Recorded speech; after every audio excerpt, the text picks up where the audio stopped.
সংস্কার কমিশনের কয়েকটি প্রস্তাবে আপত্তি জানিয়েছে নির্বাচন commission. CEC AMM Nasir Uddin বলেছেন, সংসদীয় আসন পুনর্বিন্যাস এবং এনআইডি সংক্রান্ত কার্যক্রম অন্য কর্তৃপক্ষের হাতে থাকলে ইসির স্বাধীনতা খর্ব হবে।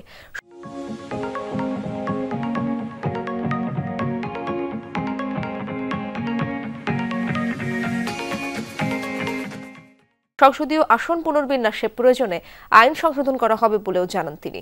সকালে সাংবাদিকদের সংগঠন আরএফইডি টক অনুষ্ঠানে আলোচনা শেষে এসব কথা বলেন তিনি।